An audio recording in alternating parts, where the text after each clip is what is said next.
ఓం నమో నారాయణాయ. శ్రీ సమర్థ సద్గురు సాయినాథుని వచనామృతములు. జీవితంలోని కష్టాలు ఆకాశంలోని నల్లటి మేఘాల వంటివి.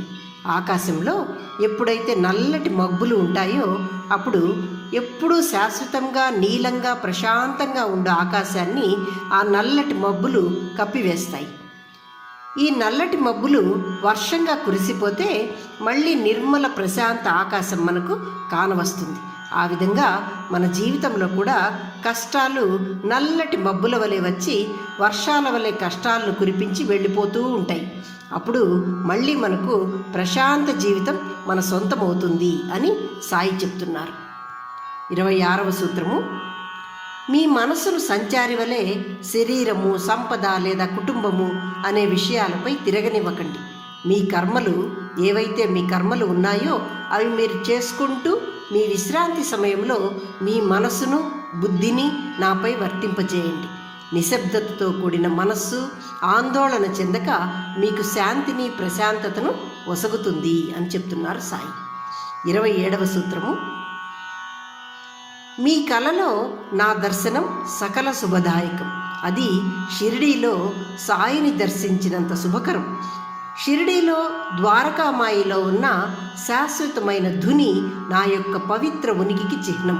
అనగా షిరిడీలో ఉన్న ధుని సాయి అక్కడే ఉన్నారు అనే పవిత్రతను మనకు తెలియజేస్తుంది అని చెప్తున్నారు సాయి. నా సమాధి మీకు వరాలను కురిపిస్తుంది మరియు గురుస్థానం మిమ్ములను నా వద్దకు లేక నా రాజ్యంలోనికి నడిపిస్తుంది అని చెప్పారు సాయి. 28వ సూత్రము. ఆరోగ్యం బాగాలేని వ్యక్తి తనకు చూస్తున్న వైద్యుడి వల్ల తనకు ఆరోగ్యం బాగవుతుంది అని భావించాలి. అప్పుడు ఆ వైద్యుడిలోని ఆరోగ్యాన్ని బాగు చేసే శక్తి ఈ అనారోగ్యంలో ప్రసరిస్తుంది.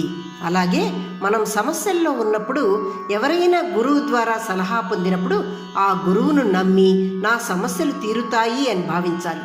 అప్పుడే గురువులోని మానసిక బలము మనలో ప్రసరిస్తుంది. ఎవరికి ఏ మార్గం ద్వారా వారి ఆరోగ్య సమస్య కానీ లేక సమస్యలు కానీ తీరుతాయి అనేది ముఖ్యం కాదు. అలాగే బాబాను మనం తలచినప్పుడు వారికి సకాలంలో వైద్యుడుగానో గురువు రూపంలోనో వారికి సమస్యలు తీరేటట్టు బాబా చేస్తారు. షిరిడీలో నేను వదిలిపెట్టిన ఊది మీకు అన్నింటినీ నయం చేయు వైద్యము అని చెప్పారు బాబా. మీరు ఆ ఊదిని నమ్మి నాతో అనుసంధానించబడినప్పుడు నేను ఏ రూపములోనో ఏ విధంగానో మీ సమస్యను తీరుస్తాను అంటున్నారు సాయి ఇక్కడ. ఓం నమో నారాయణాయ.